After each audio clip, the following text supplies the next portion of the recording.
And welcome to the GSMC Chip Shot Football Podcast, brought to you by the GSMC Sports Network. I'm your host, Manny Maradiege. Today is Tuesday, September 17th. Week 2 of the NFL is officially behind us now after last night's game in which the Falcons stole a win in Philadelphia, 22-21. We're going to go over that game and all the crazy hypotheticals and decision-making that went towards the end of that game. Then also, big news from yesterday, Bryce Young officially getting benched by the Carolina Panthers. We'll talk about that. Plus a lot more to go over as well from week 2 later on in the show. So make sure to stay tuned for that. But before we do start, I'd like to remind you guys before we get started, if you got any questions during the show, we want to hear about it. Your input is a big part of what makes this show great, and we thrive on your energy and insights. So whether it's a quick comment, a thoughtful question, or an opinion you just have to share, don't hesitate to drop it in the chat.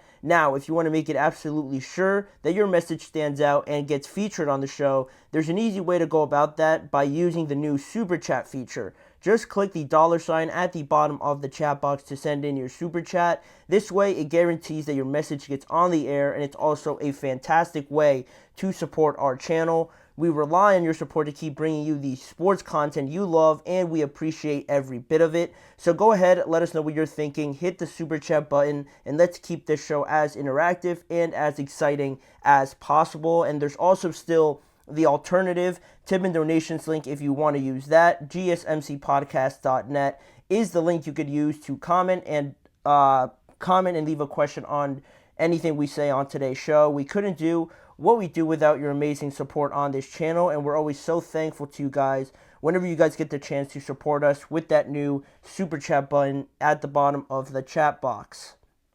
But now we could finally get into this madness from last night's game, right? The Falcons and the Eagles, the last game of week 2. The Falcons escaped with a 22-21 victory in Philadelphia. Both teams now stand at 1-1 after the first 2 weeks. Another close game in this week, all throughout, Sunday and even going back, not Thursday. Thursday was a blowout, but Sunday, really, it was all filled with these close games and a lot of good ones as well. Another close game decided by a field goal or less. Another home team losing as well this week. A lot of upsets in that regard. And to just go through a bit of the context through this game, it was 7-6 at halftime. The first half wasn't really filled with too much, I think, explosive plays. I think both teams were still trying to figure each other out. There was a lot of running, good running from Bijan Robinson. I was very impressed by that. And also from the Eagles' part as well, Saquon and their offense looking pretty dominant, but still only 7-6 at halftime. And the game really didn't take that much of an exciting turn until the end of the third quarter when Darnell Mooney scores the first touchdown of the game to make it 15-10 in favor of the Falcons. And then that sort of got the Eagles started a little bit, and ultimately, when we headed into the fourth quarter, Jalen Hurts scores on a tush push after Saquon Barkley was ruled down at the half-yard line. They hit the 2-point conversion as well, making it 18 to 15 at that point. And then it follows that up with a bunch of just craziness that happened after that. The biggest one was with a minute 46 left, and the Eagles were driving towards the Falcon side of the field, right, to score a touchdown. That drive followed up a big fourth down stop by C.J. Gardner-Johnson. If you guys remember, a fourth down that the Falcons were trying to convert on, C.J. Gardner-Johnson just bursts through the middle and stops Bijan Robinson dead in his tracks there to stop that fourth down from being converted. At that point, you kind of got the feeling that the Falcons sort of gave the game away there by not converting on that, by leaving CJ unblocked to make the tackle. But there was a lot more to happen after that, obviously, right? Like I mentioned before, the Eagles now, after that turnover on downs, were driving down the field with a minute 46 left. Philadelphia faced a third down. I forget how far it was, but it was like a 3rd and 4, 3rd and 3 actually. And third down, little time left. You're only up a field goal. The Philadelphia Eagles decide to throw the ball to Saquon Barkley. If you guys saw it or saw the clip on social media, it was a rollout to Jalen Hurts' right side, a play-action rollout. Saquon Barkley there in the flat, pretty open as I think that play can get. Jalen Hurts throws the ball in a very good spot. There's nothing wrong with that, but just Saquon just drops it.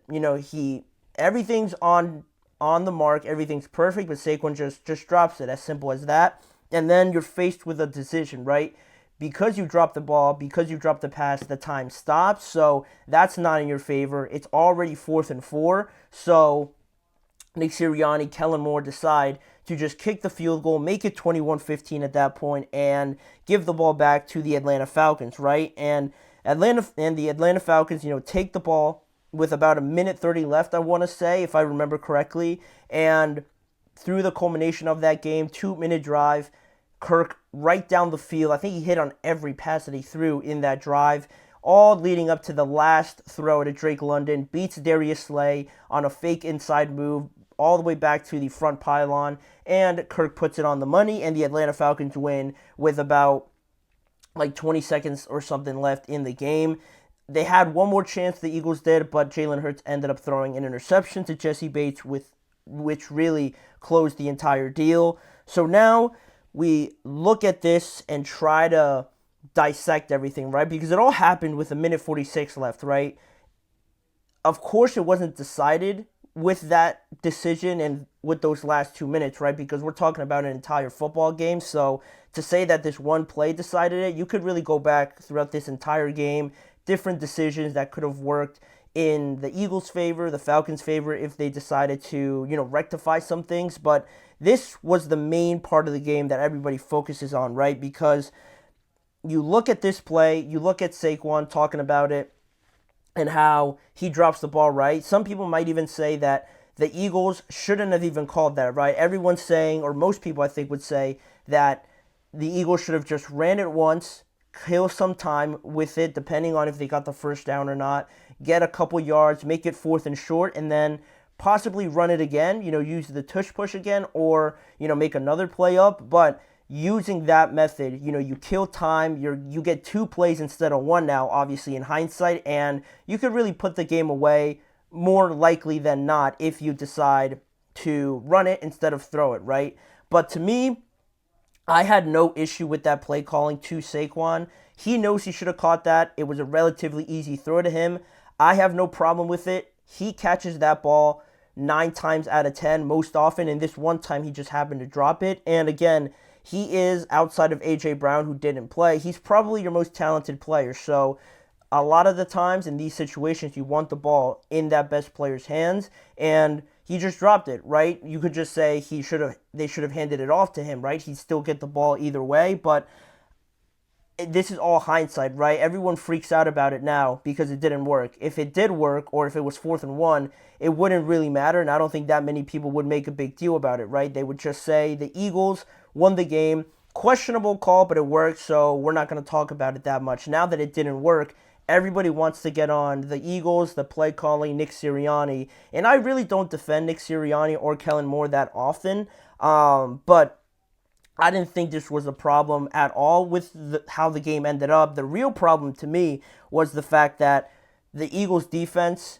and the lack of pass rush is really starting to concern me more than I thought it would after last week's game against the Packers, because I know Kirk and the Falcons had a good amount of time with what the Eagles left them right when they kicked that field goal, but there was absolutely no pressure on Kirk. There was no jamming or, getting in the receiver's face to make the catches uncomfortable. Every time a receiver caught the ball, they had about 3 yards at least of space to work with, run out of bounds, and everything was it was just like a practice. It's like they were running a practice and they were going up against the scout team defense where no one's allowed to touch the quarterback or anything like that. It was so easy that you wouldn't have thought that they were playing in Philly, a hostile environment, the team getting into it.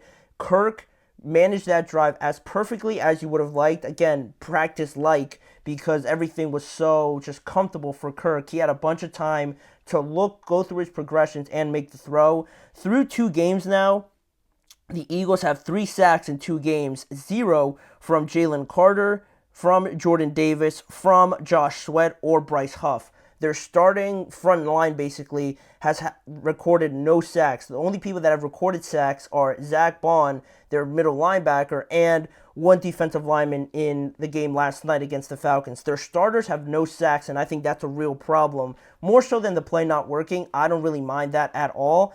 Again, if it works, no one's really talking about it now, and I don't want to hear anything about, having it work or have people saying that they should have just ran it, because Saquon is the guy. You bought him, you paid him a lot of money, bought him off the market to try and get this, whole situation settled at the running back position. So to go with this now, Saquon, and, turning on him a little bit, or the play calling as well, I don't really buy that. I like the play call overall. And, Atlanta, I thought they played a way better game than they did week 1 against the Steelers. A lot more play calling, a lot more schemes and motions work under center, keeping this Philadelphia Eagles defense on their toes, not really being affected by the pass rush is another thing. But I really like what the Falcons did. Drake London got more involved. Bijan looked a little bit more comfortable from week 1. And Kirk is slowly getting there. There was those reports recently that said that he wasn't 100% thus far. I think he told Troy Aikman that leading up to that Monday Night Football game. But I like the way that they are slowly developing. This was a big win because next week they have the Kansas City Chiefs, and the Chiefs might look different now, right? With Pacheco, no Hollywood Brown in their lineup, so it could benefit the Falcons a lot more, and they could end up winning that game. I wouldn't be surprised. But if they went 0-2 and then they hosted the Chiefs after that, it could have been a very rough start for them. So this was a big win for them, not only on the results, but how they looked playing. And the Eagles, a bad loss. I wouldn't blame anything on Jalen. I know he threw the interception at the end, and the offense was relatively monotone, but I thought he played better. I thought his decision-making was better, and just really commanding everything. I felt that it was a lot cleaner, but obviously missing A.J. Brown was huge. That helped out a lot for the Falcons, and this could have been easily avoided. One stat I wanted to throw out there to you guys, because I thought it was pretty remarkable, was that since the start of last year in 2023, the Eagles defense has 4 losses, or the whole team has 4 losses with a lead in the final 2 minutes, and they've allowed 140 points in the final 2 minutes over that span of time. To give you a bit of context, the Kansas City Chiefs, in that same time span, another good contending team, they've allowed 28 points in the final 2 minutes of all these games, and compared to the Eagles, that's a major problem. Now, you don't want this to become a habit going forward. It sort of is trending that way, and that all has to do with the play calling there towards the end, and that has to be fixed up, right? Or the defense, in my opinion, has to play better, and I'm not sure where they get that pass rush from now. I mean, Jalen Carter is probably their best, most talented player, but getting rid of Hassan Reddick back in April probably isn't turning out the way that they would have liked right now. Still no sign of Nolan Smith either. They've really hyped him up in the offseason, but up until now, I really haven't seen him, so that's another thing that I'm still looking out for. But yeah, I think a very sour taste for the Eagles and a very relieving feeling, I think, for the Falcons, where in the final 2 minutes, you probably were feeling a little bit nervous that you might lose, but Kirk, the Falcons, get a good drive going, and they end up winning the game. So the Falcons go to 1-1. And sticking in the NFC East now, we'll wrap up this segment, but we'll go on to talk about Bryce Young. Yesterday, before the game started, ESPN reported that Bryce Young was officially being benched by the Carolina Panthers. My thoughts on it, what went into this decision, and, just talking about this whole situation and how bad it's looked on the Carolina Panthers since they drafted Bryce Young. My thoughts and more information on that is coming up right after this break. You're listening to the GSMC Chip Shot Football Podcast.